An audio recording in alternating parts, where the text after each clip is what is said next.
Okay, so I'm going to keep this relatively short and relatively informal, but I did want to welcome everyone to this inaugural event of 19th Century Dress and Textiles Research Network. And thank you for joining us in very much air quotes at home. You can see what we did there. Just some basic etiquette, which is on the slide here, but just to reaffirm it before we start, if everyone could keep themselves muted during the talks, just because of sound interference, but you're welcome to unmute during the discussion sessions if you wish to, or ask questions in the chat. You're welcome to keep your video on or off as you prefer, but as Robyne mentioned, if you're having a bad connection, sometimes switching your video off helps to stabilize that. So just a tech tip for you.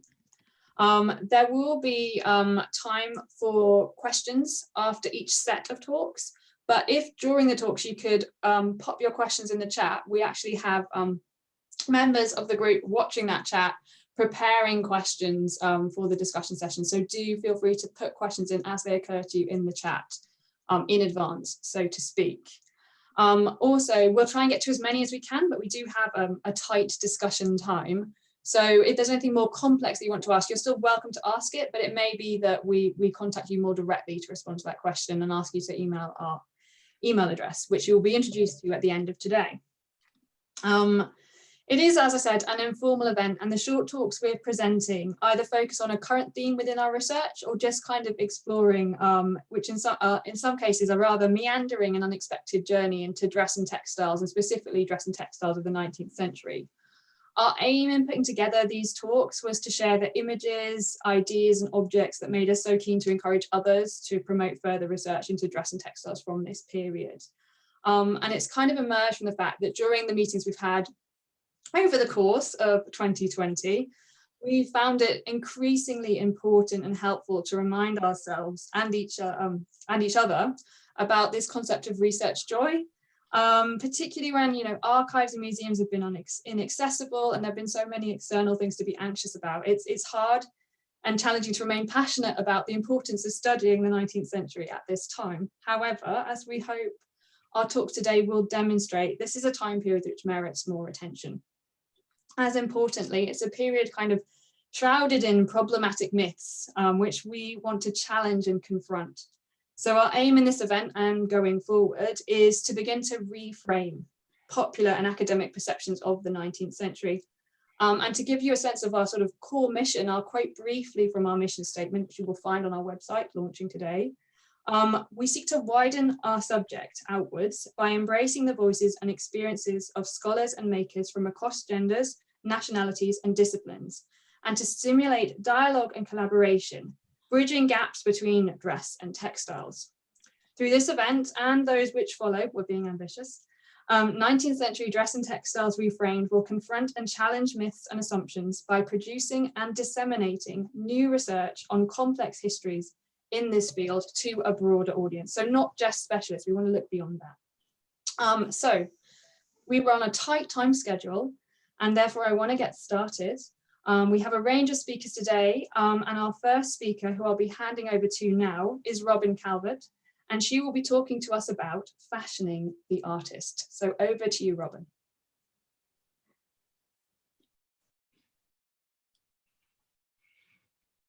Robyne, you're muted. Sorry. First technical hit. I'm so glad I'm the first person to fail that. Okay. So thank you, Veronica. And this is going to be a whistle stop through my research, which was a part of my PhD and is something I work on an ongoing basis. And yes, there will be a book on it at some point. But the starting point for my research was inspired by Charles Rennie Mackintosh's floppy bow tie, which I've tried poorly to replicate today for the first time ever. But I'll get back to that. What I want to really start with here is that the end of my research, really, which was coming up with this definition of artistic dress. So just to read through it very quickly, it was, perhaps still even is, the sartorial style through which certain individuals, mostly those in artistic circles, such as artists, architects, designers, models, and patrons, communicated their identification with aesthetic ideals, life, and philosophies that often ran counter to the mainstream. It thrived in the second half of the 19th century, particularly in Britain, but then spread or arguably developed concurrently on the continent in the fin de siècle, especially in artistic circles associated with Art Nouveau, Jugendstil, and Secessionism. So that's what I came to in the end. But the journey began really with the problem of this terminology. What I started noticing when I was looking into why Mackintosh wore a floppy bow tie and why artists were dressing in certain ways was that in the literature, this was kind of used in a very confusing way. Artistic dress was used interchangeably with aesthetic dress, with dress reform, and that's in contemporary literature, more recent, but also in the literature of the period. So from like this quote from the Queen in 1881 that notes that among the records of fashion during the last few years, the most noteworthy is the way in which the apparel variously termed pre-Raphaelite, artistic, high art, or more generally aesthetic was recognized. So I thought, well, gosh, they were sort of confused, or did they use all these different terms too? So I thought it would be really useful to kind of look at this in a chronological way and maybe try to trace this a little bit more. So what I did, of course, was start with the pre-Raphaelites and pick this apart, something I've given lots of talks on, and particularly in looking at this dress by Jane Morris, which has been used as an example of aesthetic dress, but which I've argued is not at all. It's actually a typical 1865 dress that in these photographs taken for Rossetti's paintings, his work really in his garden, she's wearing a typical Victorian gown, but she just is not wearing her crinoline, her corset, her hoops, anything. So in the early days, it was kind of about styling a kind of look to look artistic for the purposes of making art. And I usually talk about this in many more words. So again, I'm just whisking through this. But interestingly, around the same time and even earlier, this group of women, the Paddle sisters in Holland Park, became really interesting to me because they are from a more aristocratic, a higher class family, Anglo-Indian, born and raised in Calcutta. These are the grandmothers and aunts of Virginia Woolf and Vanessa Bell. Julia Margaret Cameron is one of them. And so I was very interested in the fact that they seem to kind of go around in semi-public in these very interesting kinds of outfits that are loosely fitting. And there's this wonderful quote about them sitting around making up their own clothes. And you see in this quote, an orgy of dressmaking, as they sat around together speaking in Hindustani. And I find this to be absolutely fascinating and definitely an area of research going forward that I need to pick apart a bit better for its relationship with colonialism. I think that's an area that I haven't explored enough in my research.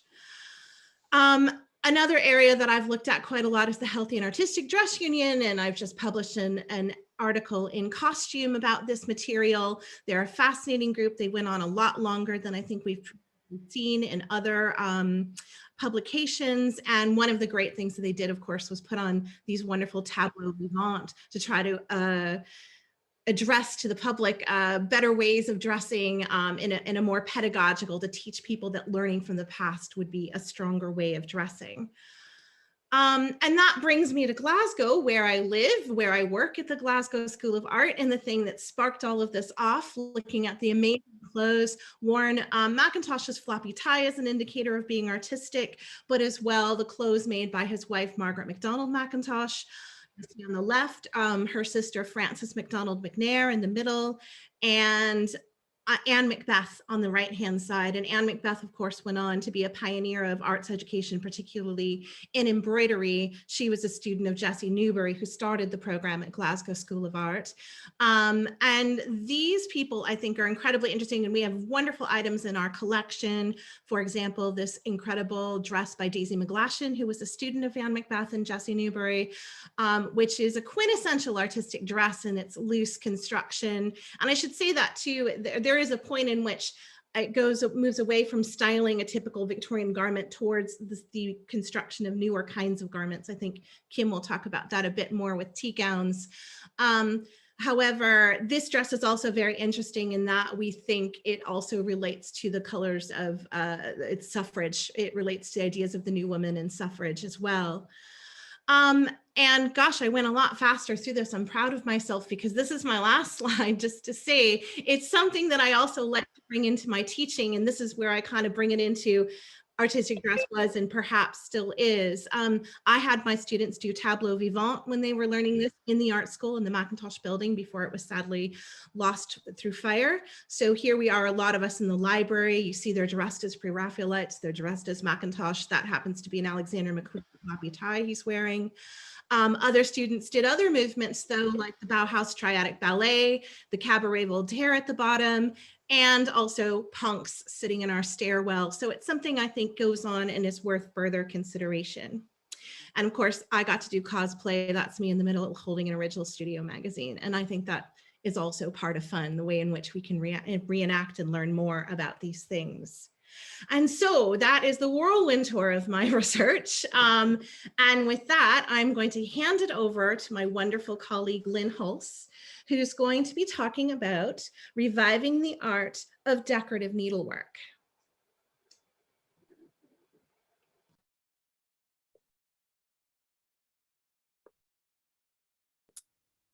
Thank you very much, Robyne. Well, I began studying textiles quite late on in my professional career, having previously worked as a music historian for over 25 years. That said, I've always been an enthusiastic embroiderer. And as a break from research, back in 2003, I enrolled part-time at the Royal School of Needlework to improve the quality of my stitching. The principal of the school discovered that I'd worked as an archivist and asked for my help in sorting out the huge collection of records and designs, none of which had been catalogued. From spring 2004, I was charged with the task of sorting out the papers and drawing up a finding list. Thus began my new career as a textile historian, specialising in art embroidery. The more I delved into the RSN archive, the more I realised that there was a story here to tell. Except for a small booklet written by Winifred Jackson and Elizabeth Pettifer in 1981, not much had been published about the early history of the school since its foundation by Lady Victoria Welby in 1872, and the few references that do appear in print are often fragmentary. Part of the issue is the lack of access to the archive, as well as the flood damage and the loss of papers while moving premises 6 times during its 150-year history. Material dating from the last quarter of the 19th century is particularly thin on the ground. But I'm ever the optimist, and I've always been a great believer in serendipity. So a chance encounter with one of Welby's descendants led to my being given access to a collection of papers dating mainly from the 1870s. It is that collection which forms the backbone of my current project, a monograph on the early history of the RSN, which is due out next year. The volume is written through the lens of this lady, Lady Victoria Welby. She's remembered today chiefly as the founding mother of semiotics, who made a significant contribution to modern theories of sign, meaning, and interpretation. The fact that she'd established a needlework school that was to become one of the leading exponents of art embroidery alongside Morris & Co. seldom receives more than a cursory mention in secondary literature. The purpose of this book is to give Welby a voice and to shift the focus away from Morris & Co., on which so much has been written, towards the RSN and its substantial contribution to the decorative arts in Victorian Britain.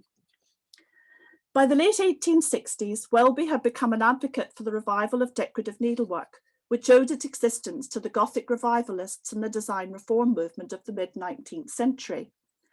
In setting up the RSN, her aim was to restore needlework for house decoration to the level of the other decorative arts. In other words, to elevate the embroiderer's craft from a trifling pastime to a serious art form. In doing so, she also provided employment for distressed women in reduced circumstances.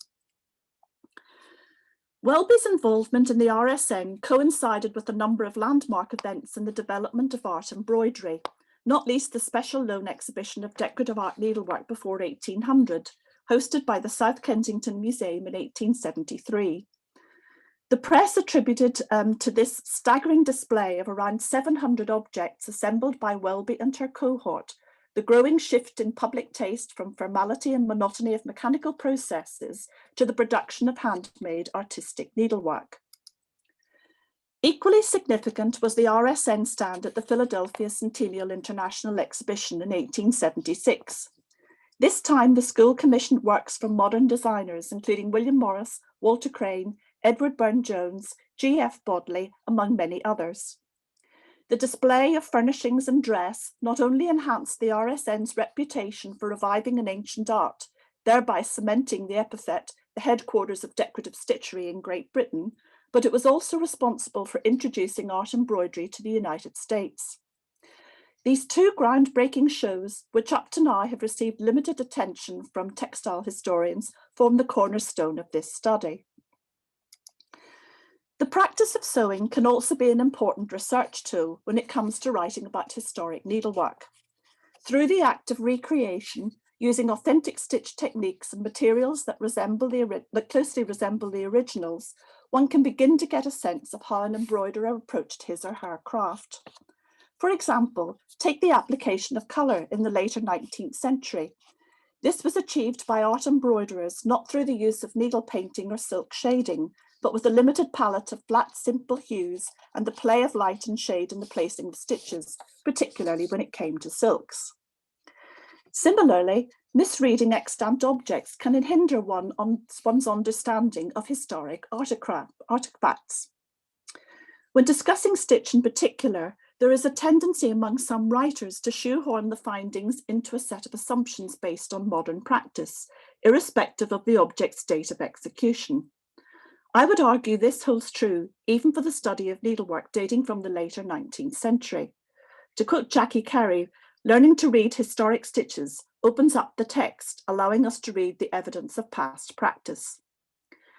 The synthesis of history and practice enables us to appreciate the society, economy, and culture of earlier periods, and has contributed in no small measure to evaluating the role played by Lady Welby and the RSN in reviving the art of decorative needlework in the 1870s and early 1880s. I'd like to hand over to my colleague, Kimberly Wahl, who will speak to you now about the aesthetic tea gown, fact or fiction. Thank you.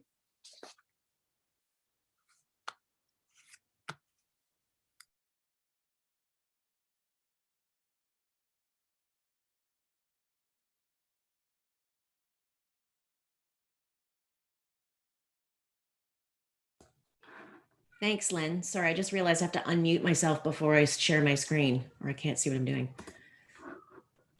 There we go.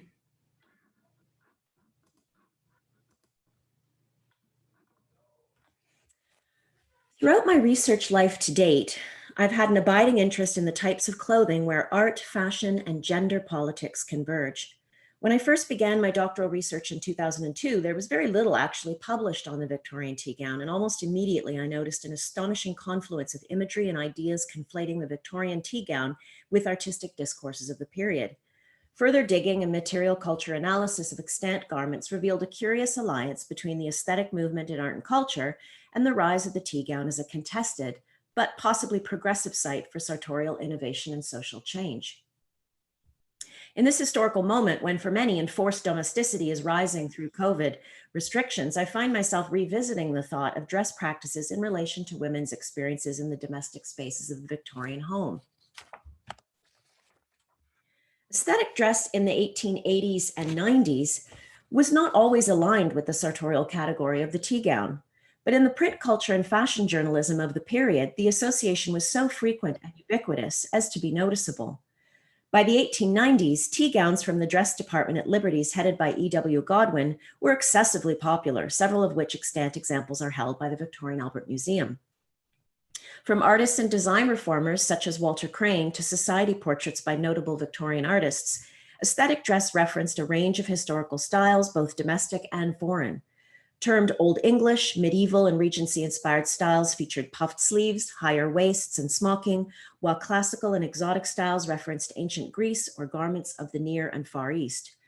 Although these influences could also be seen in mainstream fashion, their combination with dress reform principles and the implied ease and comfort possible with at-home garments created a space for sartorial experimentation and play. A bevy of designers and dress reformers of the day were vocal in their approval of the tea gown as an appropriate place to exercise dress reform principles and to enable comfort and individuality in dress. Fashionable and more mainstream versions of the tea gown were presented in the fashion press under different names, and terminology was fluid. variously termed artistic home dress, or conflating the category of the wrapper, an informal yet fashionable garment, with the usually more formal tea gown defined by a close-fitting princess line construction, and the addition of an expansive pleated panel extending from the back of the neck. This was known as the Watteau panel in the 19th century after the early 18th century robe volant style, beautifully painted by Antoine Watteau. Many fashionable tea gowns in the 1880s were hybridized garments, which featured details increasingly associated with artistic culture, such as historical or foreign designs, and patterns, smocking, and Watteau panels, but in form, fit, and overall silhouette, these garments conform to period-specific bodily ideals, which imply the use of corsets or other structured undergarments. In many extant tea gowns and dress collections, although individual features point to historicism or aesthetic dressmaking techniques and the use of smocking or choice of fabric, the overall outline and construction of gowns is drawn from conventional mainstream fashion. In the Royal Pavilion and Museum's Fairbrother collection in Brighton, there is an example of this, a tea gown that is loose and artistic in appearance, but in actuality, particularly in terms of its construction, follows the dictates of mainstream rather than reform fashions of the day. Made of brown silk taffeta, the princess line dress has a Watteau panel in the form of a double box pleat falling from the back of the neck, free from the bodice and joined with the skirt at the small of the back. The standing collar is ornamented with printed yellow silk fabric with a repeating blue ribbon and purple cornflower design.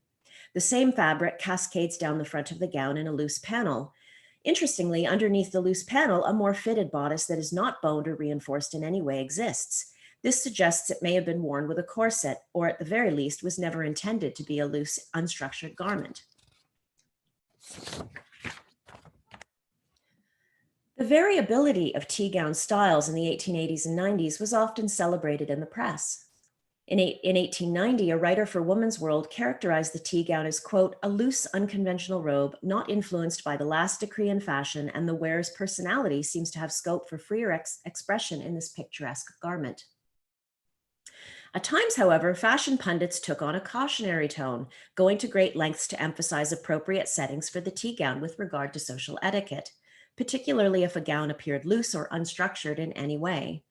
It was acknowledged widely that in certain contexts, the tea gown could be worn without a corset, and it is those gowns that I would argue were most closely associated with aesthetic art and culture in the context of design reform. As Anne Bissonnet has pointed out, the Watteau-style back pleating in 19th century tea gowns and other forms of at-home wear was popular in the context of high fashion as early as the 1860s.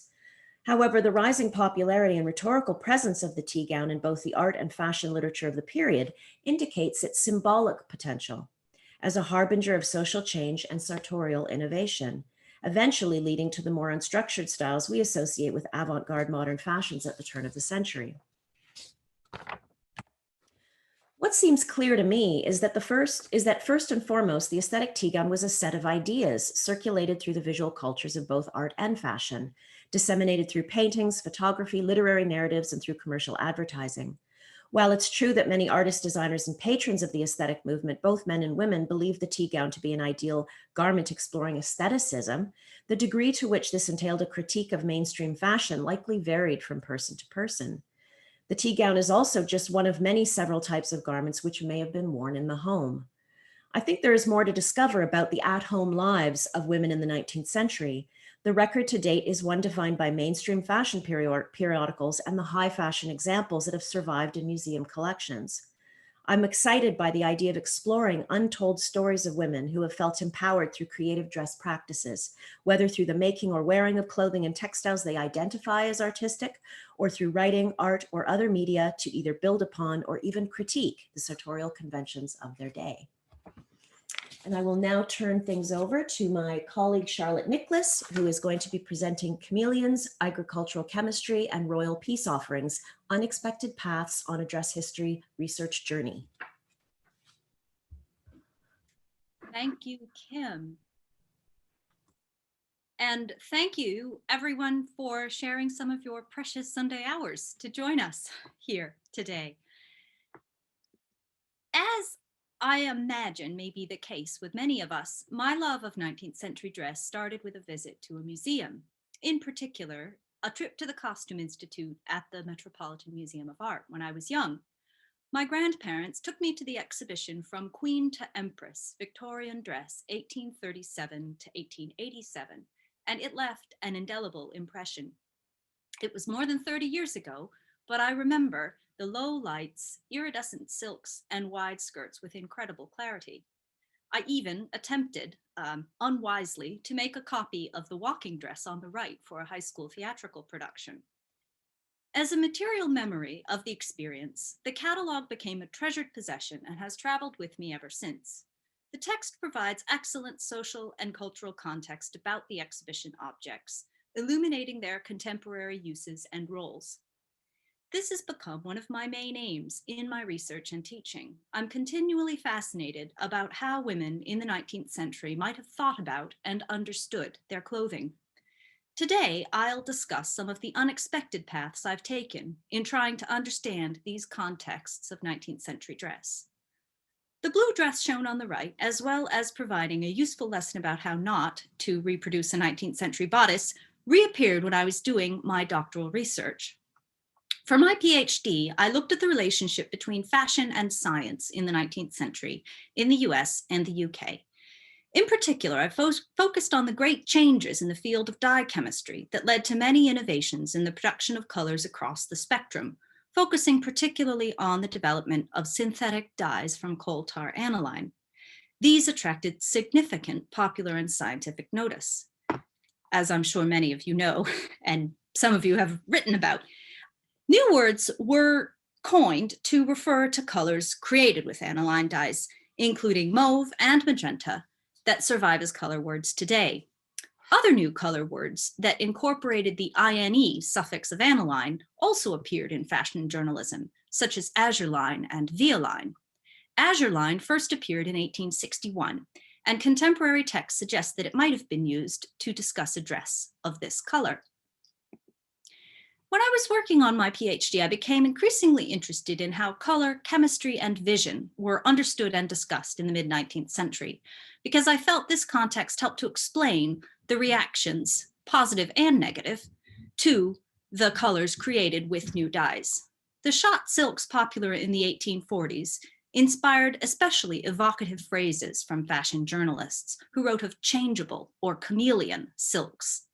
One fashion writer in 1844 noted, "For dresses, chameleon silks are much worn, 3 distinct colors by some magic of art being thrown on a plain ground." Some contemporary visual representations of shot silk garments attempted to show their changeable surfaces by using 2 different colors, as seen on the right. The various colors that could be seen from different vantage points were a significant and aesthetically attractive aspect of these textiles to contemporary commentators, ascribed in one case, as noted, to a kind of magic. Excitement about contemporary advances in chemistry as evidence of scientific, quote-unquote, progress helps to explain enthusiasm about aniline dyes. But in my research, I came to see that this was only one aspect of chemistry that middle-class women were expected to appreciate. Women's magazines reviewed books about agricultural chemistry, revealing the changes in applied chemistry that affected many aspects of contemporary life. Discussions of the chemistry of cookery also permeated advice literature aimed at female readers. Justus von Liebig, a German chemist who contributed significantly to the field of organic chemistry, wrote successfully for a wide audience, including women, on the chemistry of cookery, nutrition, and agriculture. Following and explicitly referring to Liebig, authors such as Isabella Beeton argued that understanding science would make their female readers better at performing their domestic duties. Another research interest of mine, the use of dress in 19th century representations of history, has also led me down some unanticipated paths. Essays about history often appeared in women's magazines, including those by the mid-19th century female historians Agnes and Elizabeth Strickland, who specialized in the biographies of royal women. I noticed that the Stricklands discussed the role that dress played in self-presentation and interpersonal relationships, as when they discussed Joan of Navarre, the Queen of Henry IV. Joan was imprisoned by her stepson, and when released, she was given, in the Stricklands' words, a peace offering of 5 or 6 new gowns, with the royal permission for the injured lady to consult her own taste in the color, material, and fashion of the same. For 19th century authors, dress provided a unique lens through which they urged their readers to consider both the degeneracy and the achievements of the present, illuminating the complex ways history could be put to use. These unexpected paths into 19th century knowledge of vision, chemistry, and history have greatly increased my understanding of the period. I also like to think that they have helped me get a little bit closer to how women in the 19th century understood their clothes. And now I'm handing over to Kate Strasdin, who will speak to you about a dress diary.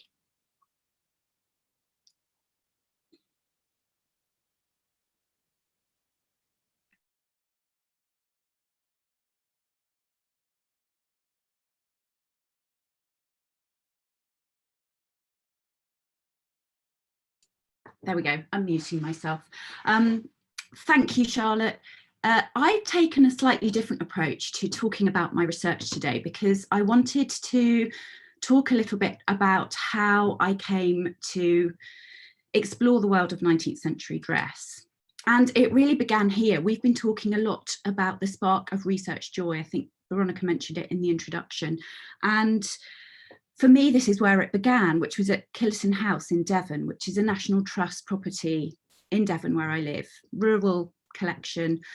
I grew up in the countryside and hadn't been to any of the big museums, but in 1993, I came to Killison House for the first time, and under the brilliant curator, Shelley Tobin, I started to discover what these kind of collections held and realised that when you saw these things in exhibitions, you weren't just seeing the few things that they have on display, but that there are any number of thousands of garments hidden below. And I can remember when Shelley took me down to the basement and the rolling wardrobes of 18th, 19th century garments, that I thought, here are stories to tell.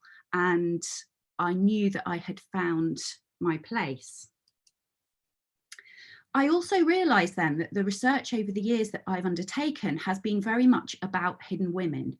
And when we've been talking about reframing the idea of 19th century dress and textiles, this for me is where it has happened in my own research. I did my MA research about the dress and clothing strategies of early women mountaineers from about the 1850s to the outbreak of World War I. And in the first place, very little had been written about these women, let alone what they were wearing. And also, I realised that the narrative that came with it was about women, about how foolish these women were. Captions invariably said things like, oh, look at these silly women climbing in long skirts, which actually belied the successes that they were actually achieving on the hills wearing those garments. My doctoral research looked at the wardrobe of Queen Alexandra, who is not a hidden woman, but her wardrobe definitely was. And there were a variety of myths that had grown up around the way that she clothed herself that nobody had ever really looked at before. And certainly the 150 plus garments of hers that are in museums around the world had not been properly explored before and examined. So she was hiding in plain sight in a way. And that brings me on to my next project, the one that I'm working on currently, which is this pink volume here. It's actually a dress diary. I'm sure many of you will know about the amazing volume belonging to, that was compiled by Barbara Johnson in the V&A. This is a volume that dates from the late 1830s to 1870. 1874. It was given to me by a lace making friend, and so I own it. It has over 400 pages and more than 2,000 swatches of fabric, and it came without any identifying material. I didn't know anything about the owner, but this is how it looks. So it's lots of silks, cottons and wools pasted in with accompanying captions. On the right, you can see the first page, and it's full of all sorts of intriguing pieces of material. My favourite is the one on the left here, which reads, part of the pirate's flag taken in Borneo by the Admiral, 1845. I do know who that Admiral was. It was Admiral Sir Thomas Cochrane, and he was on anti-piracy duties there. So it is full of both kind of the mundane, if you like, the domestic, but also the international and the intriguing. It's full of print technology, so printed cottons from the 1830s, some of the chameleon silks that Charlotte's talking about with the aniline dyes. There's a whole rainbow of material in this book. I do know who Anne Sykes was now. There's a single caption. This piece of fabric on the right here is the only time that she refers to herself in the first person. It says Anne Sykes, May 1840, the first dress I wore in Singapore. And that was really what unlocked the whole book. From that point, I was able to discover where she got married, what she did when she moved to Singapore in the 1840s, and a whole host of other things besides. There are other very intriguing pieces of material, like the swatch on the left here, which was the Queen Dowager's dress in Malta, 1839.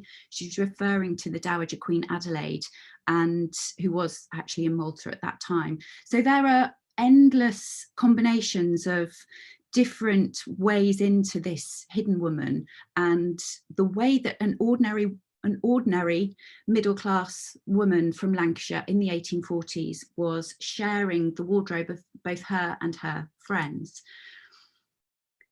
So what next for the research? Well, I am writing a book about it. Every chapter takes on a different theme. So for example, this is one of the themes in the book. This is a caption that reads, Hannah Wrigley, fancy ball dress for the character of Dolly Varden. So one of the chapters is going to be about fancy dress.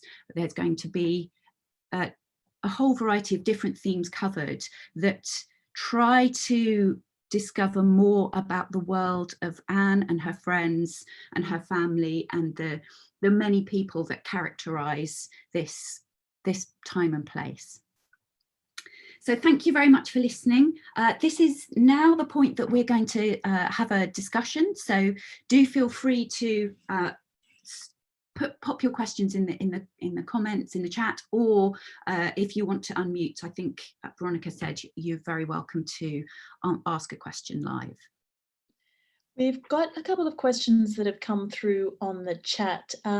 One from Hannah, which I think is for kind of the first three speakers, Lynn and Kim and Robyne, which is, does needlework embellishment play a role in the classification of artistic versus aesthetic dress?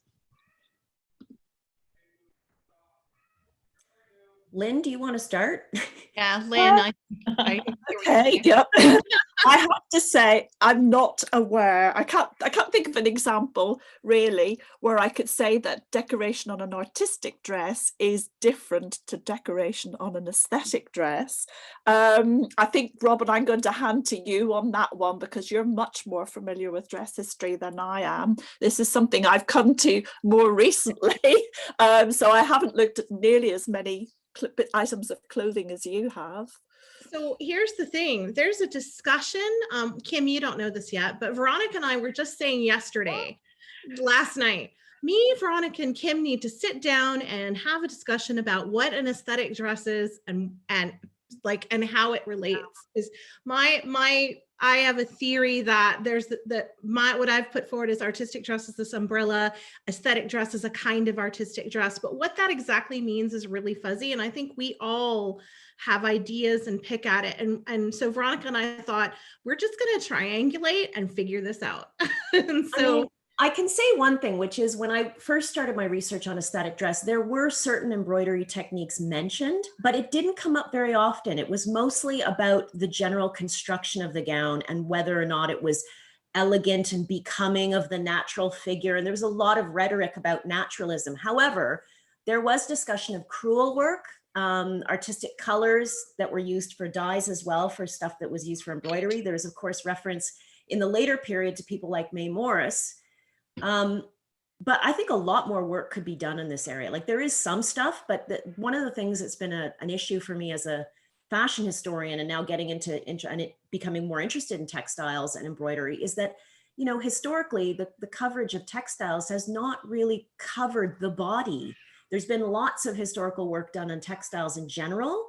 And in terms of supply and demand, like what kinds of fabrics are used for what kinds of gowns historically and so on and so forth. But in terms of embroidery techniques, when you look at sort of high design histories, they really tend to look at embroidery as an art object, as opposed to a way that interacts with the body through clothing. Exactly. And so there's a lot more work on that could be done. There's some excellent like mini articles and stuff, but I don't know, I'm unaware of a like, I've been thinking to myself at some point in my future life, when I'm not stuck here with my 4-year-old 24/7, maybe I'll write a book about embroidery and artistic dress. Who knows? Yeah, I would just add that I think that the examples that come up in my head that have embroidery on them, I wouldn't necessarily classify in that aesthetic category as I see it, but that's something that we have to, I think of it as more artistic. So, yeah. And I think, I mean, one's not only finding, you're talking about using crewel wools in decorating these dresses. I mean, there are lots of examples of silk being used as well. And that's one of the things that Letitia Higgin, who writes quite a bit about aesthetic dress, what refers to. I mean, she's particularly keen on the fact of the silks that are being produced, for instance, by Wardle for Pearsall's, and those threads are being used to decorate dress. There's a couple of questions for Charlotte. First of all, Charlotte, have you also looked at what impact the advent of colour in printing, for example, in women's magazines, had on women's 19th century fashions? Your talk on the impact of new colours like aniline was fascinating. That's the first question. Okay, thanks. The short answer, no, I have not looked at printing on paper. I have looked at printing on textiles because printing, particularly on cotton, was quite a technological challenge, which was eventually, it was eventually achieved. And of course, printed cottons were much cheaper than some of the very brilliant shiny silks I showed. So that meant that a much wider range of consumers could play with these new colors if they so, experiment with these colors if they wanted to. But no, I haven't. Most of the visual images that I looked at were mid-19th century images, and they were hand-colored fashion plates. So I don't know. I know that there was some crossover between pigment technologies, so used for paints, and dyes, but it wasn't a total sort of match. Something that worked as a pigment didn't necessarily work as a dye. Thank you. And the second question is, was toxicity in the dyes an issue, a problem for wearers, or is this a bit of a myth? And I just will tell you, Charlotte, as well, that Alison Matthew David is I thought, yeah, I was going to hand that over to Alison. Alison has written a big part of a book about this, so she's the person to answer that question. If I don't want to put you on the spot, Alison, if you're out there, I can't see you, but I don't know if she's there or not. To come attend to talk and then have to answer a question. I think that the short answer is yes, they were toxic. I think the people who suffered, Alison really is the person to answer this question. People who suffered the most were the chemists and the people who were working in the factories who made the dyes. But there were incidents of rashes, particularly in things that were next to the skin, like gloves and stockings and socks. But Alison can give you a much fuller answer. I've just put the name of Alison's fantastic book. Thank you. Veronica's put a link in of Fashion Victims, which is very concerned with the 19th century as well, if you're interested in how 19th century dress harmed its makers and wearers. Yes, yeah, brilliant book.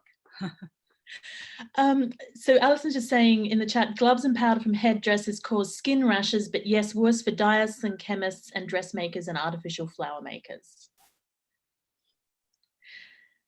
Thank you, Charlotte. There's a question for Kate from Serena saying, Kate, I wonder if you could say more about the microcosmic and biographical elements of Sykes' dress diary. How does this relate to other forms of both autobiography and scrapbooking? Mm-hmm. Hi, Serena, thanks. Yeah, we share lots in common. I know we'll be talking about this, I think, at another time. So what's really interesting about Anne Sykes is...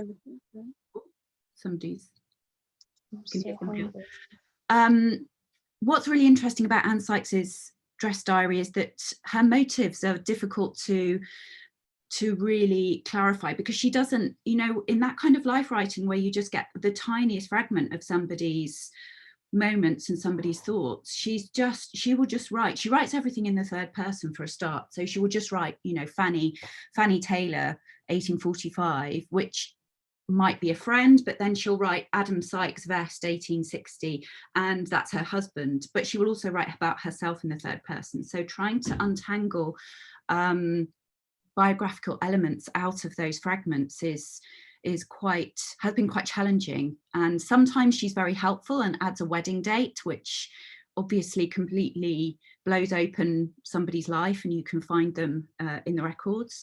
Sometimes they remain more opaque, and it's more difficult to, you know, you have a really interesting fragment. I've just written a chapter on the Preston Guild in Lancashire, and the tiny bit of sash that a girl called Emma Taylor wore to the fancy ball there, there was no additional material about who Emma Taylor might be.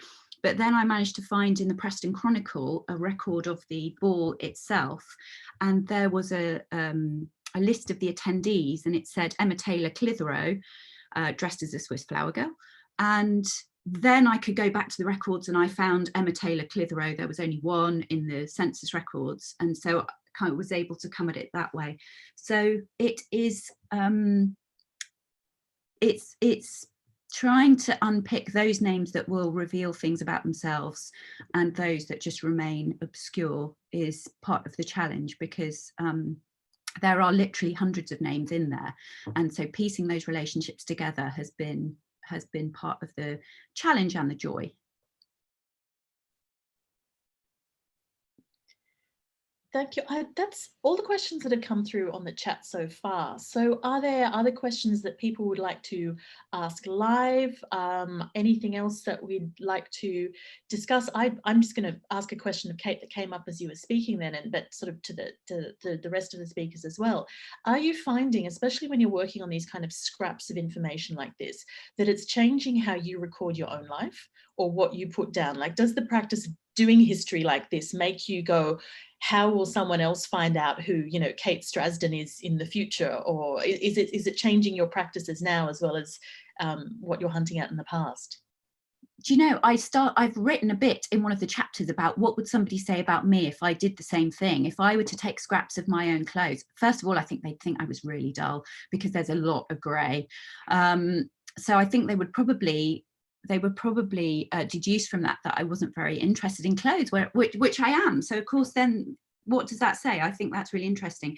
Alison Matthews David, having another shout out, we presented on our shared interest in scraps at a conference a couple of years ago, and we did actually buy a beautifully marbled book in one of the stationers in Florence, with the idea that we would build a dress historian's scrapbook of fabric, which we haven't got around to doing because of, you know, everything that's happened in between COVID and all of that. But we quite like the idea of asking people in our field to send in swatches and to build up this collection of a record of our own experiences. So it does, because I realized, I was thinking when I went to your talk the other day, Hilary, about the idea of things being worn, and of course you can't tell anything from scraps about their wear. They are just two-dimensional, and so in that sense you don't get a sense of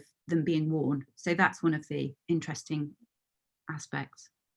I would just throw in there, I collect historic threads, which is a bit sort of nerdy, I suppose, but I just love the opportunity to be able to try out a piece of thread that's been produced, dyed by Morris & Co, just to see what it was like to stitch with that, or to stitch with the crewels that were around in the 1870s and 1880s, because it's such a different experience from the wools that we use today.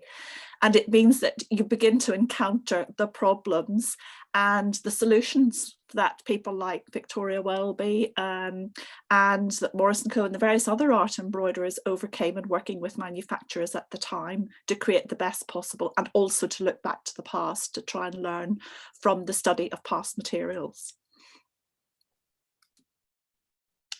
A couple more questions that have come in. There's a lovely one here from Ingrid Mida saying, I love the idea of research joy, something challenging to achieve during a pandemic. I'd like to invite the speakers to talk about how they have had to pivot their research this year to deal with the lack of access to archives. I just saw that come through too, and I thought of a way in which it answers both, Hilary, what you just asked and this, and that is I've finally learned to sew. After 10 years of doing this and not understanding and asking people like Hilary, but how does a sleeve really work? I'm starting to learn how a sleeve really works. And I've taken this time to buy a sewing machine. I started sewing face masks to learn how to stitch. And it's kind of blown me away because I'm not great at it. I have made a couple dresses, but what I realized was that there was a learning curve that a lot of beginners have that I didn't have because I understood the language. It's like I've been researching for 10 years to try to start doing it. And I did go to art school, so I can actually sew straight. There's skills that I have that help. But it's been really eye-opening, and I'm already understanding things, I think, about what I've been writing about that I didn't quite get, and I'm hoping it will just get better. So becoming more of a maker in this area is how I've coped with that. I think having access to Zoom and having access to a wonderful collection of lectures over the course of the last 9 months and being able to join groups like this has just been transformative. You know, I can call up a friend and say, I've got a problem with this, can you help me please? Which I suppose in the past I could have done by going into, you know, the V&A and having lunch with somebody or sitting in the tea room at the Institute of Historical Research. But now it's just so immediate. So there are pluses and minuses to this year. Theoretically, it should have been the year to finish the book. It hasn't happened yet, but it will do. It's on its way. It's on its way. But yes, there are frustrations. I desperately want to get back into the library, and the National Art Library isn't open yet. So that's kind of hampered doing the footnote checking, but it'll happen in due course. For me, it's been all about the digital humanities, which I know everyone's calling the digital humanities, but I think we should just call, you know, those kind of access to archives online. One of the people that features in the book is Maria Balestia, who was Paul Revere's daughter. She was a friend of Anne's in Singapore, and all of her letters have been digitized and are open access at the Massachusetts Historical Society, so I could just read them. And so it was a really big shout out to all of those archivists and librarians who have over the years been digitizing stuff so that I can just sit here and look at the Preston Chronicle or the, you know, these letters that were written in the 1820s or whatever. That it's not, doesn't replace libraries or archives, but it does mean that you know, you can sit here in rural southwest England and hear their voices. So ironically, being away from archives on a regular, like most of my archival locations that I like to go to are in the UK, and being stuck in Canada most of the time, I've had these smash and grab, you know, like 2 weeks of research in London. And what I would do is I would go into like the women's library or and I would spend the whole time just photographing sources from cover to cover. And it seemed really stupid to do it that way, because then I wouldn't be able to work while I was there. I'd just be photographing. But now it's working to my advantage. So I've got this repository of stuff I've photographed like 10 years ago that I was looking at very specifically for something 10 years ago, but now I'm seeing it with fresh eyes. And so I'm reframing my old research sources and getting interested in things I haven't looked at for 10 years because I have the sources here on my computer. So that's been really interesting for me. Yes, I'd reiterate that. I think it's meant I've had to spend more time with the sources, the research I've already done, which is, which is not a bad thing. And I think I'd echo what Kate said about being able to find things online. I mean, even, I started my PhD quite a long time ago, and the book will someday be published. But looking at sources that I had to go actually physically see when I was doing my PhD research that are now available digitally, which is, amazing. I think I do like to look at the physical object, particularly the images in the in the paper, as it were. But certainly being able to, you know, as you said, Lynn, to be able to do some of the checking and the rechecking electronically is incredibly useful. Thank you. Just a couple of people is mentioning in the chats that someone has a box of index cards of the fabrics and trims of the reproduction gowns I've made over the years, which is a great dress diary practice. And someone else says, my dress diary goes back to 1989 and has become a research tool for me, which is fantastic. That's a great point. And then I think we've probably got time for one other question, which is from Ashley Robyne. There is always this conception that tea gowns and muslin gowns are the same, at least here in the US.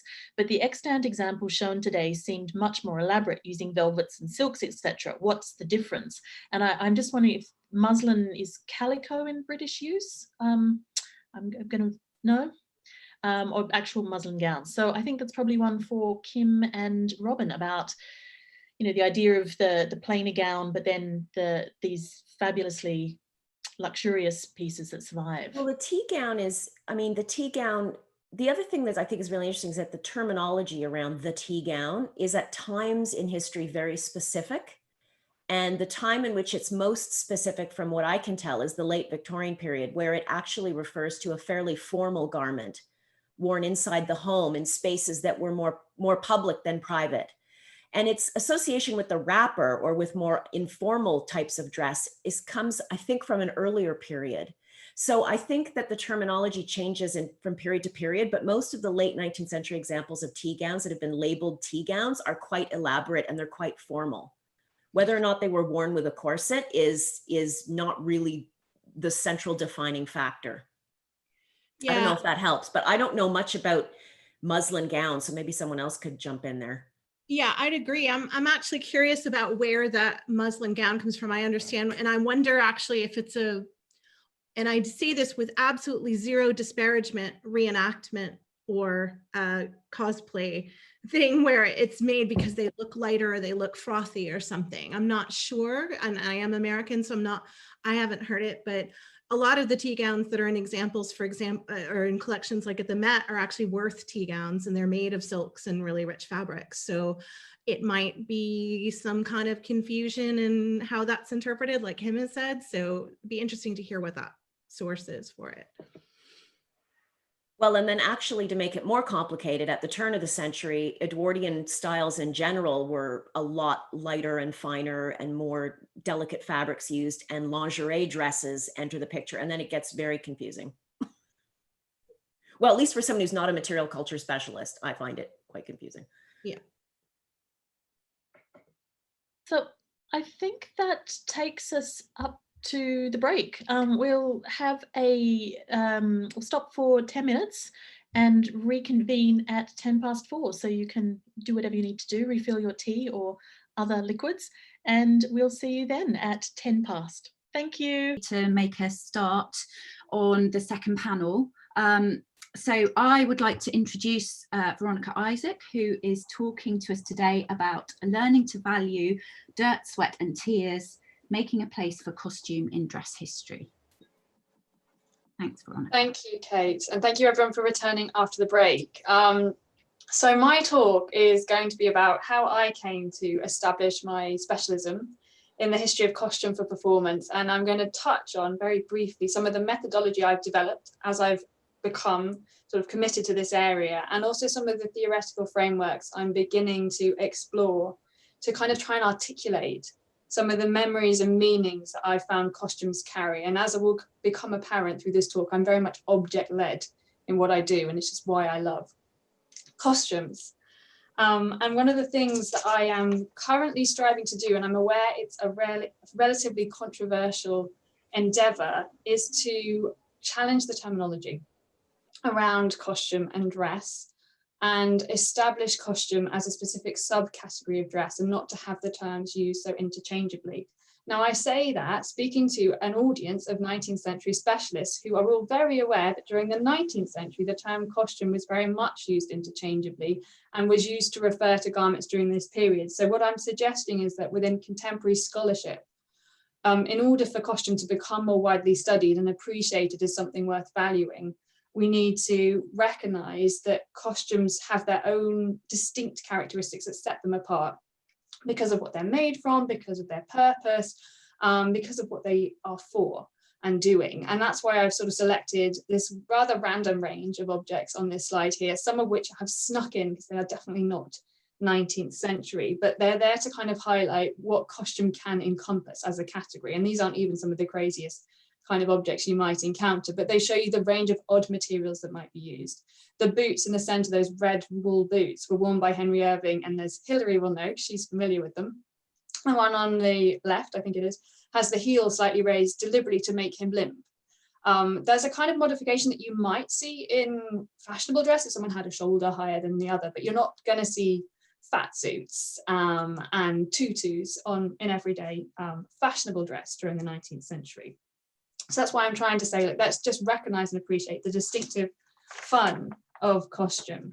And the methodology I use has evolved just through trial and error, but I'm outlining some of it here. And it has been a learning process of how to look at theatre costumes or stage costumes more broadly, and what to look for, and the kind of stories they can tell you when you look for these things. So I now really think about materials and whether they've been shaped by budget or the effect that they wanted to achieve under lighting. Are they a normal material that you'd see on the stage, or is it specific to the performer and their kind of individual style? Is it something that's been constructed with care or rushed to get together at the last minute? Are there areas of wear and damage? And these are the things that fascinate me the most, because they can tell you about the way a performer moved, or how often that costume was on the stage and how long its stage career was. The air quotes worst kind of costume is the perfect costume, because that usually means it was not a successful production. You like to see the sweat and the damage. That's a good sign. I'm really also interested in weight that performers can carry and how that impacts their movement, sometimes deliberately, sometimes they have to push back against it, particularly if they're a dancer and it's a more physical performance. And I'm interested in the fit on the body. Are they trying to change the shape of the body through the garment, and how is that again shaping how they move on the stage? And then finally, something that I hadn't anticipated looking for, but again I learned to look for, which is evidence of alteration and adaptation. Because as costume makers will be more than familiar with, but was new to me, multiple performers will wear a garment often, and it will be part of multiple performances. So even if the same performer wears it for a long period, their body may change and the costume will change with it, and document that shift over time. So these are the things I now look for. And working with conservators and costume makers have played a major role in teaching me to do this, particularly Zenzi Tinker at Brighton, and costume makers like Rebecca Morrison, who's been a major help with this. What brought me to costume? Partly Ellen Terry, who I will touch on using this slide, but also the years I spent working with the V&A Museum in the Department of Theatre and Performance, and seeing these wonderful costumes not being used and not being looked at. And that was why I wanted to do a PhD that kind of showcased the value of these garments and hopefully spurred others to look at them. And Ellen Terry, by serendipity, proved to be the subject for that. I discovered her during my MA research, and in my MA said someone should do a PhD on this actress. And instead of choosing to research Thomas Cromwell and Renaissance textiles, I picked Ellen Terry and worked with the collection at Small Hythe Place and the material in the V&A. And I was incredibly fortunate. She's an unusually well documented performer. Her whole career is captured in photographs, and over 50 of her costumes survive and can be reliably traced to her. So she provided kind of the case study through which to develop my methodology further, and to think about, as I said, some of the meanings that these garments carry. And what I've started to think about using her costumes and using her writings, because she was always writing about what she was wearing as well, is what happens to the costumes when the performer is no longer there. So with a stage costume, unlike a piece of fashionable dress, it's usually collected because of who wore it. So when that costume is standing in for that performer, how do we articulate what it's doing? And this is where I kind of bridge dress and theatre history, and some of the methodology or theory I've turned to is from theatre history. So as you see on the right-hand side, I've used Joseph Roach's work in Cities on the Dead on effigies, and how those sort of stand in for kings and queens. And I thought about, well, how does a costume kind of literally remember the lost performer and become an effigy standing in for them? And is that why we marvel at these garments when they're on display? And on the left-hand side, I have two, what may appear on first glance to be matching costumes, but actually two different costumes, where Terry is in effect recreating a costume from 1887 and 1892. And to kind of explore why she might do that and why that might be a useful thing to do, I've turned to Marvin Carlson's work on ghosting, where he argues that audiences watching performances are haunted by their memories of the previous role. So if you recreate an earlier costume, you bring the memories of that role to the performance. Now I'm running out of time, so I'm going to rush through the final slides, but I'm also touching on makers and trying to rediscover the invisible hands who created these garments. So I'm trying to rediscover those makers like Ada Nettleship, who is portrayed as someone who was rescued by Terry, but was actually a famous dressmaker in her own right before she made that beetle wing dress. I'm also trying to expand my research beyond Terry to think about what is going on with these costumes and what are they, why have we got different costume conventions in different venues, and how are they exciting and embodying the desires and fantasies of their audiences. So with that thought, I'll leave you on my final slide with a teaser for my next and upcoming research, which is Kitty Lord and her padded symmetricals. And these are padded woolen tights, which unlike a 21st century example, are actually adding bulk to the thighs and the calves. So think about that and 19th century fantasies as we move on to Anna Kett, who is going to be talking about dress and how it can be used to tell stories. Over to you, Anna. I hope. She was having internet trouble. So if Anna, are you ready to take it? Okay, I am having internet trouble. And which case we could pass the baton to Hannah and then you could get your screen ready to go. I should be, give us a minute. Okay, that's fine. It gives me more time to show everyone Kitty's padded symmetricals. It's coming up. Right, I've got the button. I think we're going to do it.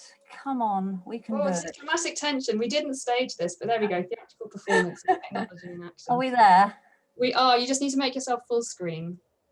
Yeah. Okay, so where do I do that? Slideshow. Slideshow. Sorry, I'm being a bit Don't worry. loopy. Click on slideshow and then. Are we there? Perfect.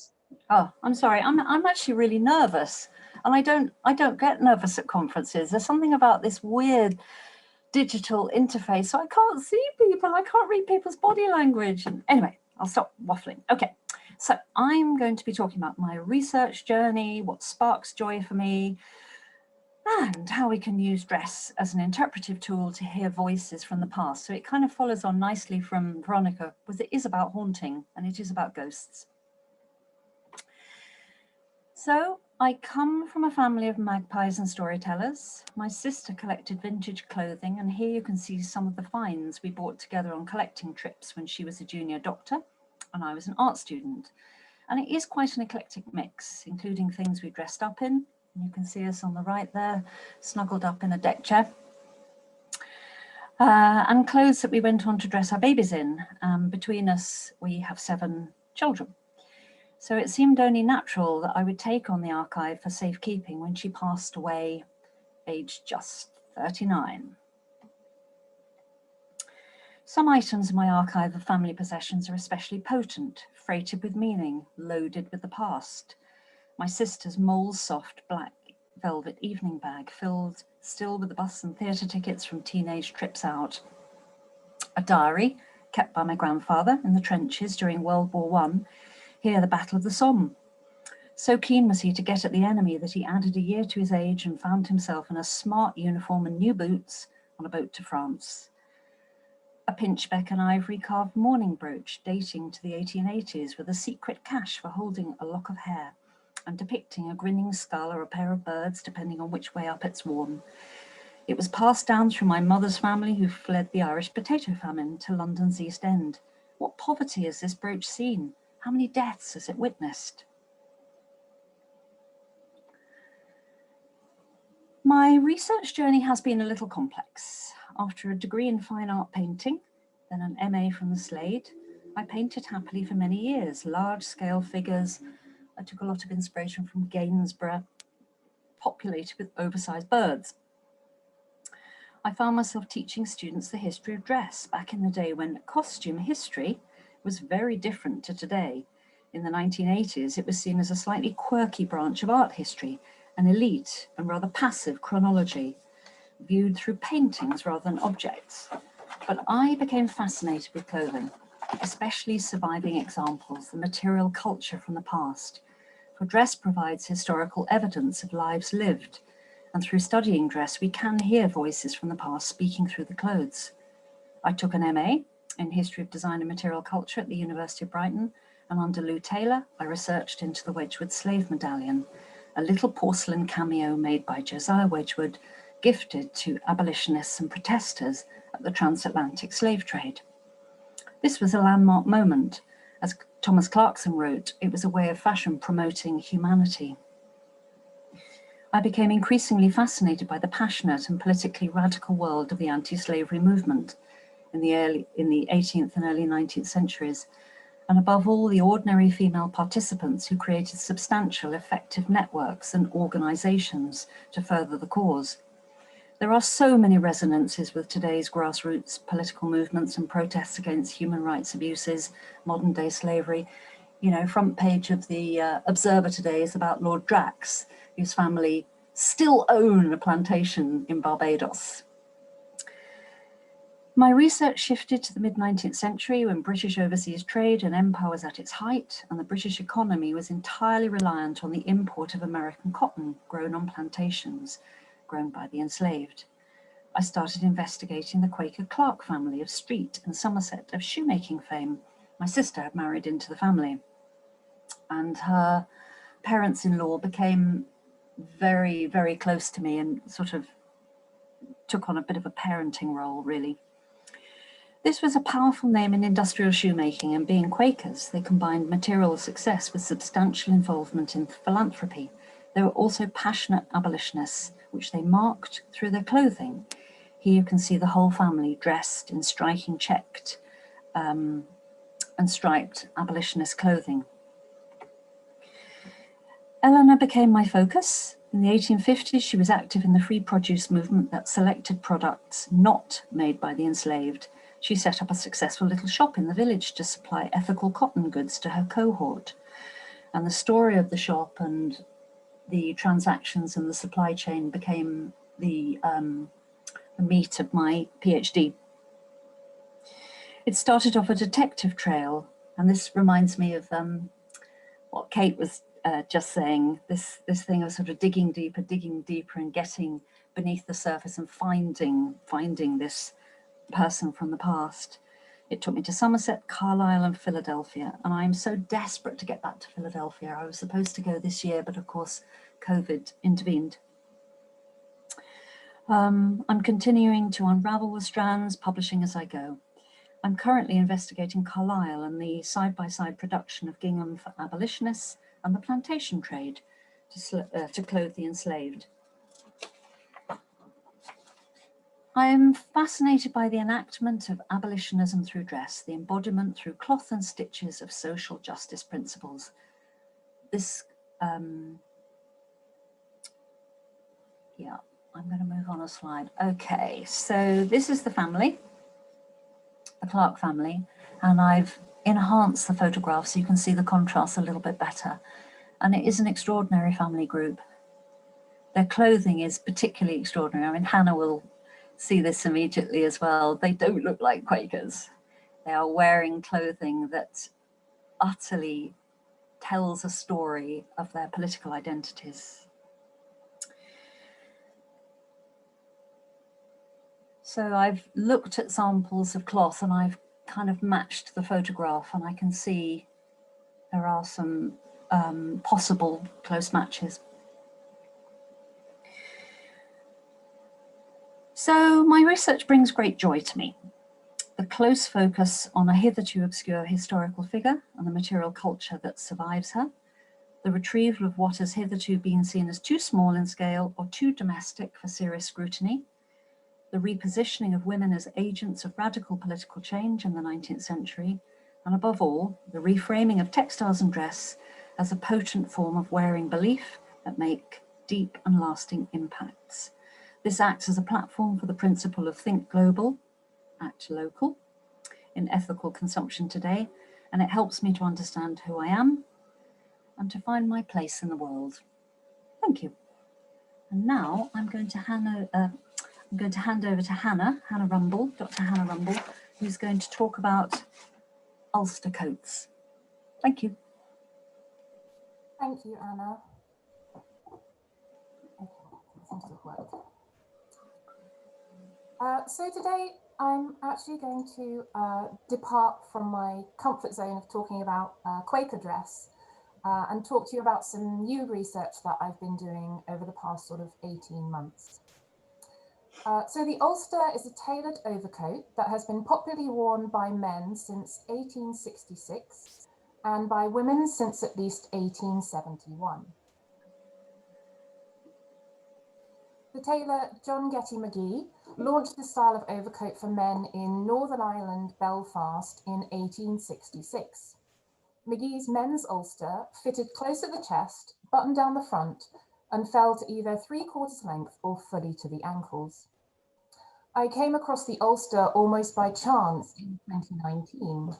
I'd been asked to research the tailoring trade in Tooting, South London, where I live, for a women's tailoring research group. And while I was searching through 19th century newspapers for details on Tooting's tailoring trade, I happened upon an 1883 advert for a ladies' ulster made by the clothiers Isaac Walton, who are based in Elephant and Castle. I personally had never heard of the ulster, so it piqued my interest.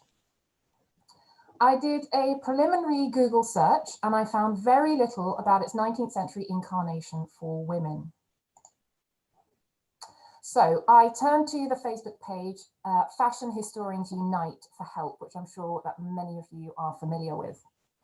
There, Sarah Skillen, Jane Trimpton, and Eliza McKee alerted me to the article by Jack McCoy called The Ulster Coat, which was published in 1985, and which remains the most comprehensive formally published material on the tailor-made Ulster coat, even 35 years after its writing.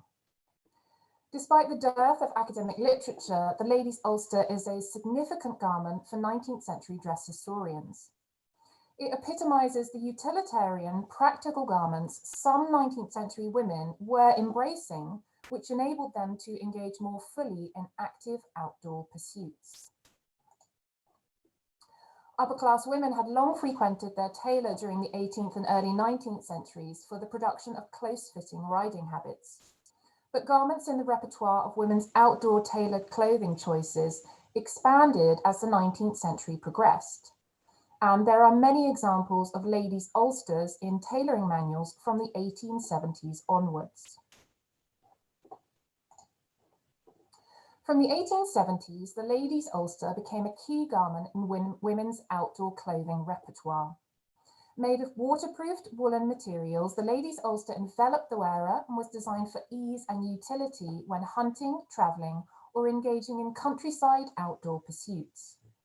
In 1876, the fashionable American ladies' magazine Harper's Bazaar, in their September edition, featured a large illustration and description of a lady's ulster with Russian hood. Despite this ulster's nod to a fashionable silhouette, the garment does appear distinctly practical, with a large button-down pocket at the left hip and another small button-down pocket on its sleeve. Harper's also recommended the garment to be made up using English waterproof cloth.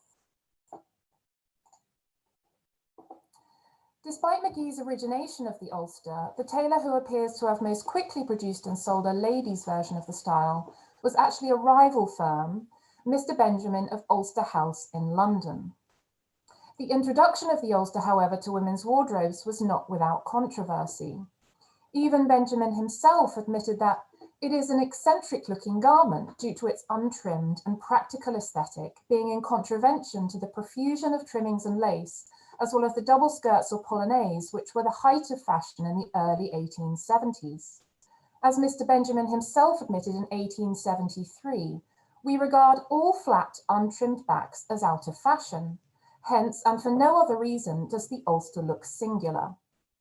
Thus, the ladies' ulster's appropriate adoption during this period of the 1870s remained firmly for ordinary occasions, in the countryside or for travelling, and decidedly not for promenading or for fashionable urban sites.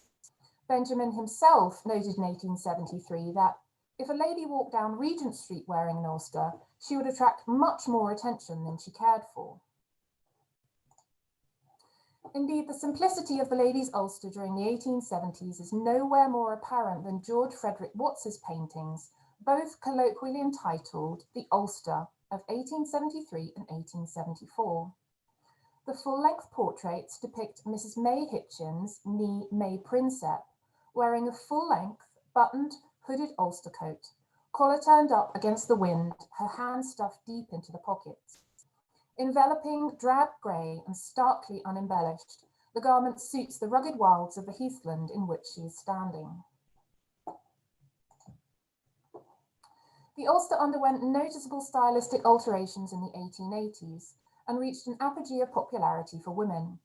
It became far more tight-fitting by being closely tailored and turned to countryside and travelling wear's heavy wools and tweeds, which in that decade began to become more fashionable for urban day wear. Far more examples survive from this decade for study, and in this very fitted tweed style.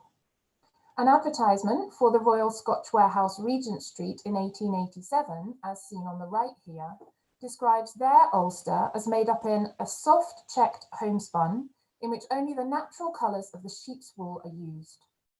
The ladies' ulster had by this decade become, after a period of controversy in the 1870s, a highly fashionable choice of women's overcoat. For now, my research is centred on newspaper advertisements, illustrations, and tailors' manuals.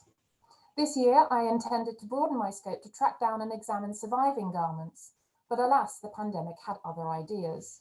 At the moment, I have had to satisfy myself on some tantalizing images sent via email, which in themselves alone have sparked a light of research joy in this rather dim year.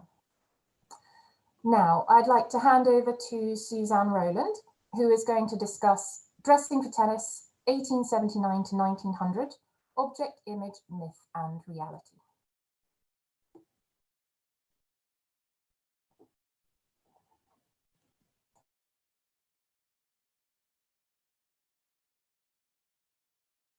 You're muted, Suzanne.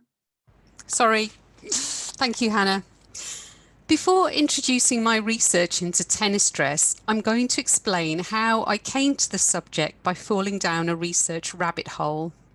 So for over 10 years, from MA to PhD, my primary focus has been on women's blouses and tailor-made shirts. And my methodology for researching has been object-focused material culture research. So I first stumbled across tennis dress when I was writing my MA dissertation, which focused on the production and consumption of Edwardian blouses. I was trying to understand what activities women wore blouses and shirts for, and this led me to sportswear and then tennis dress. Unfortunately, I did not have the space to include this research in my dissertation, and so I returned to it afterwards just for my own research joy. To give some historical context, the modern game of lawn tennis was patented in 1874, and the first women's tennis tournaments were held in Ireland by the late 1870s. I would like to draw a distinction here between two types of player. They are the competitive player who took part in tournaments, and she's the focus of my research, and the garden party player who played mixed doubles at home and wore fashionable dress. For these garden party players, women's tennis aprons with deep pockets, as you can see in this picture in the middle from the Queen, provided a way of holding several balls without having to bend over too much. And they also provided women with a new garment to embroider. And I'm grateful to Lynn for alerting me to kits for part embroidered tennis aprons sold by the Royal School of Needlework in 1878. But as far as I can ascertain, competitive players did not wear these aprons. To better understand the competitive game, I looked at women's journals like the Queen and the Ladies' Field, which contained sports features. I could see that tennis dress matched the fashionable silhouette of the day. These pages included match reports and serious articles about techniques and tournaments. And although there were images of players, both static and in play, there was no information about tennis dress. Instead, this was contained within the fashion pages. I also stepped into the field of tennis history for my contextual research, and I discovered here some misinterpretations of women players made through incorrect assumptions about their dress. The following is just one of many examples.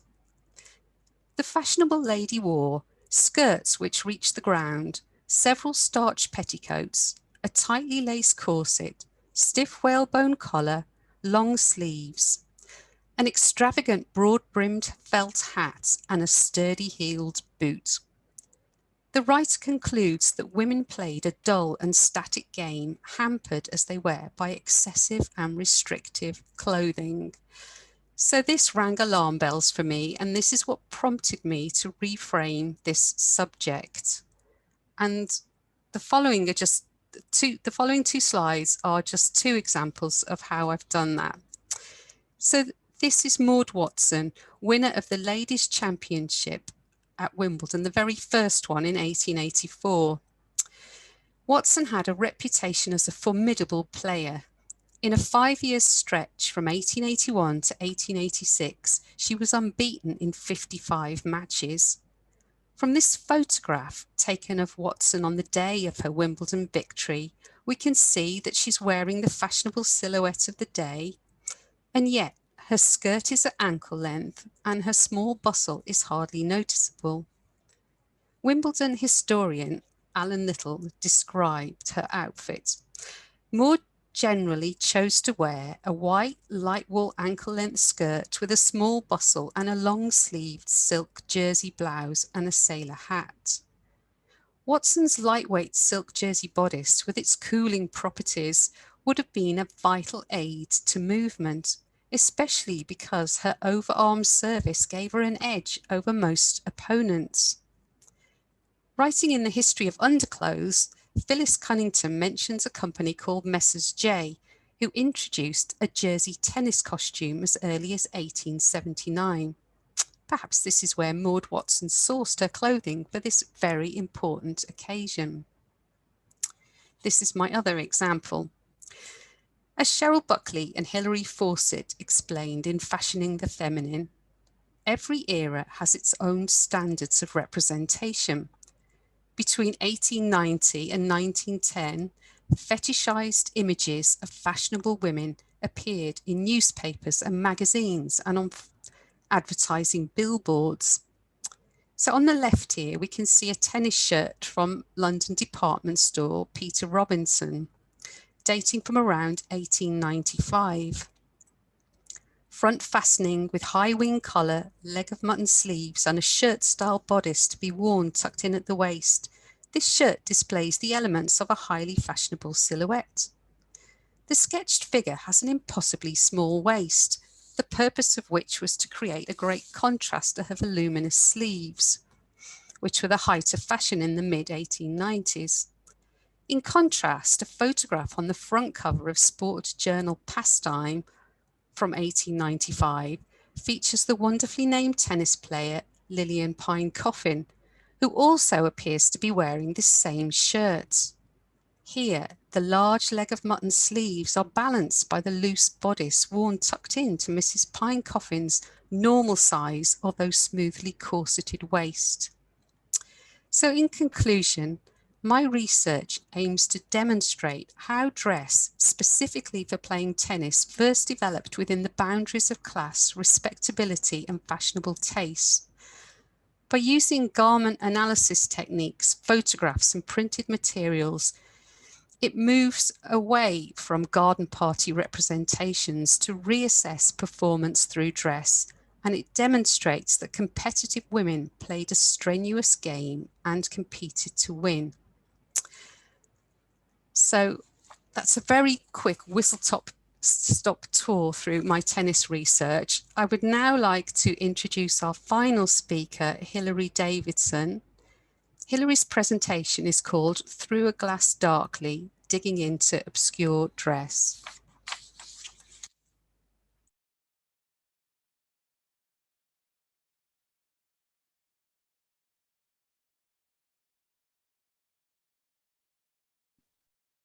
Thank you so much, Suzanne, and thank you everyone for sticking through to the end. So I'm just going to start with sort of quick whiz through on how I got to dress as well. But for me, the reason I'm a historian is because of dress. The threads came first, and that's what led me into the academy.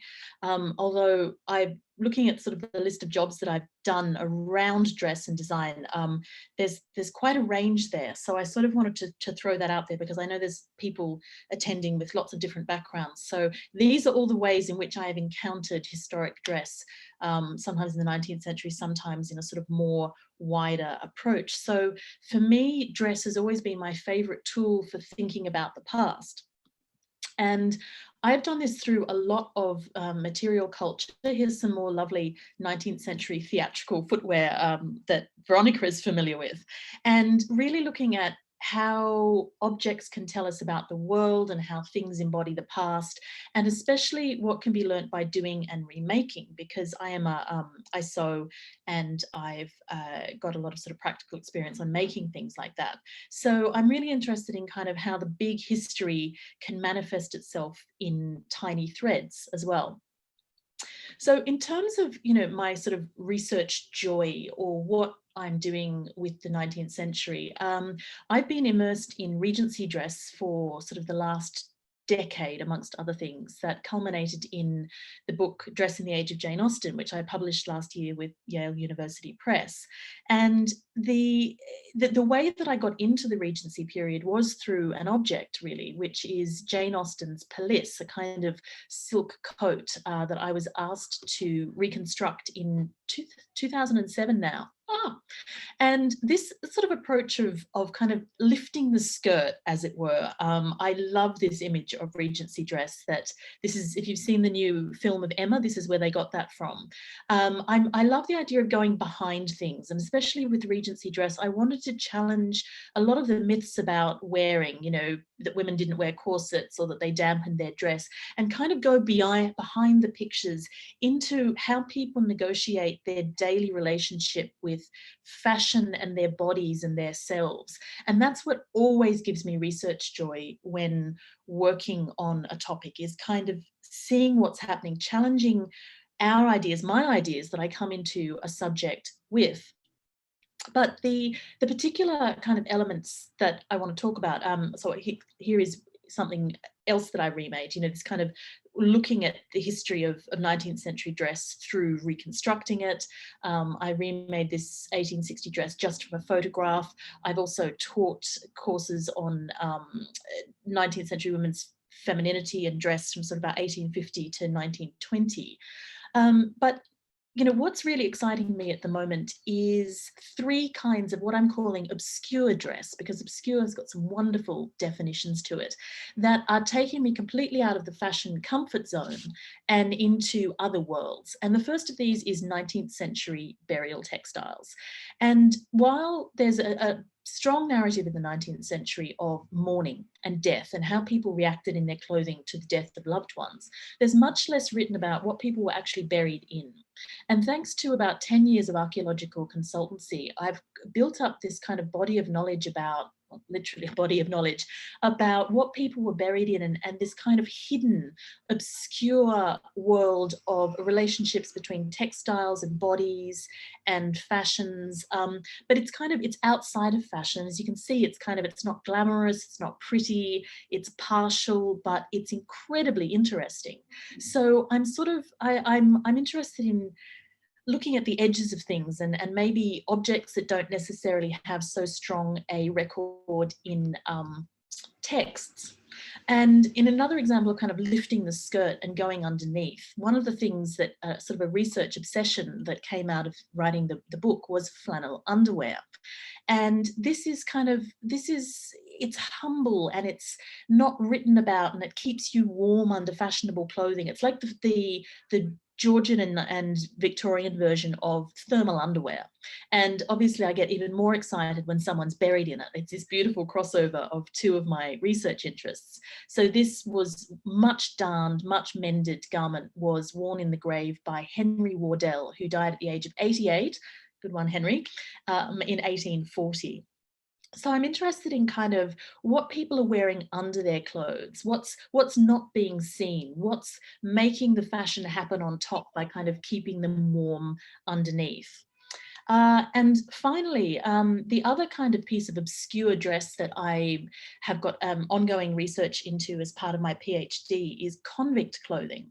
So I'm trying to look at how the government in the colony of Sydney in Australia, where I'm from, dealt with the issue of clothing the bodies of convicted prisoners exported or transported from Britain during the convict transportation period 1788 to 1868. I'm particularly looking at kind of the 1820s to 40s and working with series of objects that were found at Hyde Park Barracks in Sydney to look at challenging the ideas that have very strong myths in Australia about how convict bodies were marked and kind of the strength of the uniform. And what I'm discovering through kind of textual records and the objects themselves is how difficult it was to keep these bodies clothed and to make things uniform, and how often convicts could pass as free men. And it's difficult to get hold of. It's not clear or plain. It's kind of enigmatic and ambiguous. So that's the third of my obscure bits of clothing.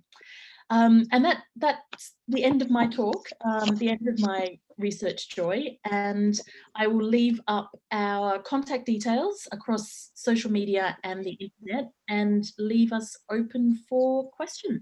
Thank you. Thanks, Hilary. That was fantastic. I hope you all enjoyed that second panel of papers today.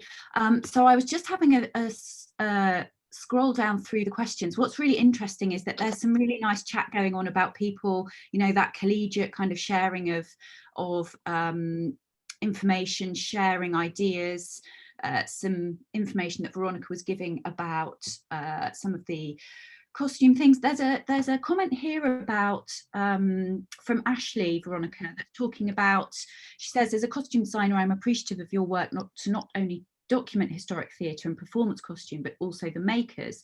I've loved the beetle wing dress since it first came into my cognition, but never knew who created it until today. And obviously you had a lot to do with the beetle, you know, you've been very engaged with the whole Ellen Terry story, haven't you? Yes, I mean, the beetling dress is almost obligatory discussion point for talking about Ellen Terry. But if you are interested in the beetling dress, the website to look at is Zenzi Tinker's website, because she conserved the beetling dress and has documented that on her website. She's also published an article about it, and I will find the details of that and share that later, because I can't remember the exact name about it now. And I've talked about it in various publications because it is such it's so loaded with meaning, and the biography of that dress is what inspired me to use Igor Kopyatov's biographical methodology of analysis for looking at theatre costume and thinking about how they carry the memories, the layered memories of different performers as well. Yeah, brilliant, thank you. So Alison is saying to Hannah, really interesting about the Ulster, love the tailors' manuals and fashion magazines. Have you been able to look at patents for these in the National Archives, which of course is complicated right now? You might contact Dr. Kat Young-Nickel at the Politics of Patents Project, and there's the website. Thank you, Alison. No, I haven't managed to get to National Archives as yet, but patents is sort of next on my list to investigate. I've been looking at the work of Arlessa Shepherd recently. She did a fantastic PhD on waterproofing, and I've been looking at her work because she talks a lot about different types of patents for waterproofing mechanisms, which obviously are really key when thinking about the Ulster. But I haven't yet looked at patents for the kind of styles and designs of the Ulster, so that is definitely my next kind of route. And I'm aware of Kat Young-Nickel's work through her book on bloomers, which is fantastic. So I'll definitely check that out. Thank you. So interestingly, Katie Bishop was saying that the first game of lawn tennis in the US was played at her hometown, and so she's talking to Suzanne there. Courtney Wilder talking about the recurring idea of movements and restrictions that seem to be a shared thread throughout the papers today. Yeah, it makes really interesting connections between what we're talking about and what we're trying to do with this group. So thanks, Courtney.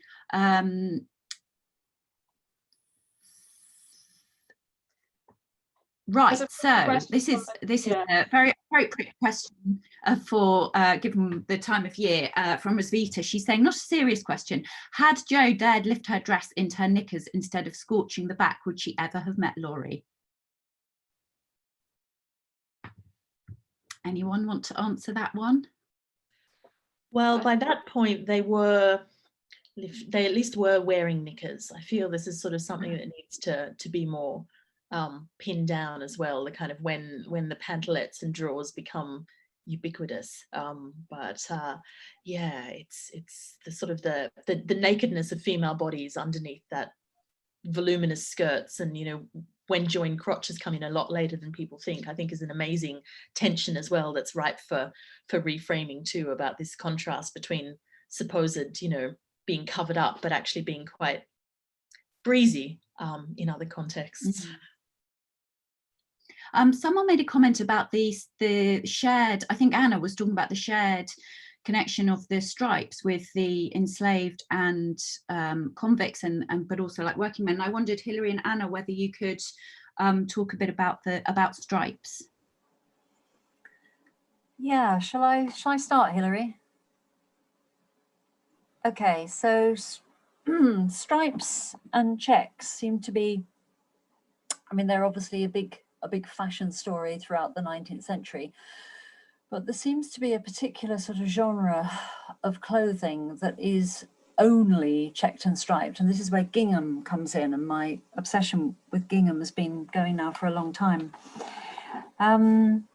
Yeah, you see it in working dress, you see it in the dress of the enslaved, which is almost exclusively checked and striped, or at least the stuff that was made in Britain to be sent to the plantations was. I think at Lowell and Massachusetts, there was a more kind of diverse type of textiles, but the ones that went over from Manchester were almost exclusively checked and striped. And if you read accounts written by the enslaved, it seems to be a way of really marking oneself out as being the possession of someone else. So it's a very loaded cloth. But there are all sorts of strange resonances with things like tartan. And if you think that quite a sort of high proportion of the plantations in the southern states of America were owned by Scottish people of Scottish heritage, this brings another sort of line of connection in, but I haven't fully unraveled it, I have to say, but it's something that's kind of stuck in my thinking, the signification of stripe and check. And then you see it in abolitionist clothing, which really blows my mind, to be honest. You couldn't make it up. I'm really interested in, say, I've looked at enslaved dress sort of peripherally, but I'm really interested in how, for me, the convict dress and the stripes particularly are fitting into a kind of global narrative of working men's dress, which Beverly Lemire has been working on really interestingly recently. And the stripes that I'm finding are identical to maritime stripes. So the trousers that sailors wear, the shirts that sailors wear, and, you know, again, there's a kind of there's a distinction between plain shirts, so white shirts, and those that are checked or striped as kind of the working body. And that's kind of being used throughout sailors' wear, at least from sort of the mid 18th century. And certainly when for convicts, it's only ever striped. There's checked stuff coming into the colony, and being produced in the colony. But I'm also really interested in, and I'm trying to pin this down, where the cloth is actually coming from, because once you start digging into the records, it's basically like, oh my God, we have to clothe 4,000 people, let's just get the cloth from anywhere. And it's such a distance that it's like a 2-year ordering process. You send the orders off to the Naval Board, and then maybe 2, maybe 3 years later, they'll send stuff back if they can spare it from whatever war's going on. So they're trying to get local people. I'm wondering if they're bringing stuff in directly from India as well, because it's so much closer to the colony, and actually where this is coming from, whether it is made from cotton produced by enslaved people taken to the Atlantic, woven in Britain, and then shipped out to Australia?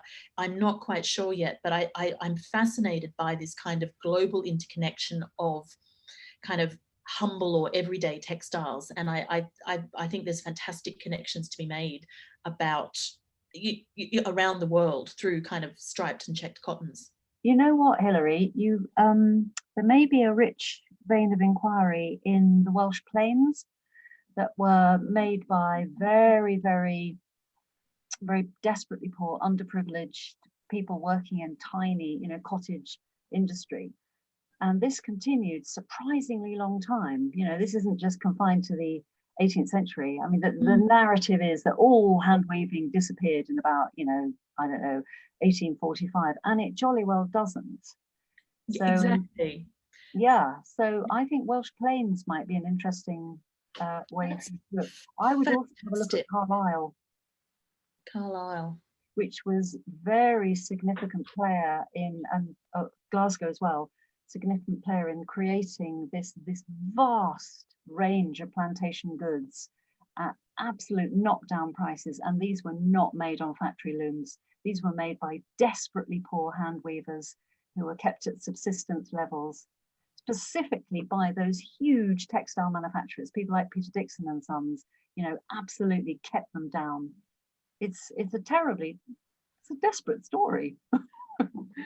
Well, that's what I mean. The convict stripes are definitely hand woven. You can tell from the weave, and there's all sorts of irregularities in the weave as well.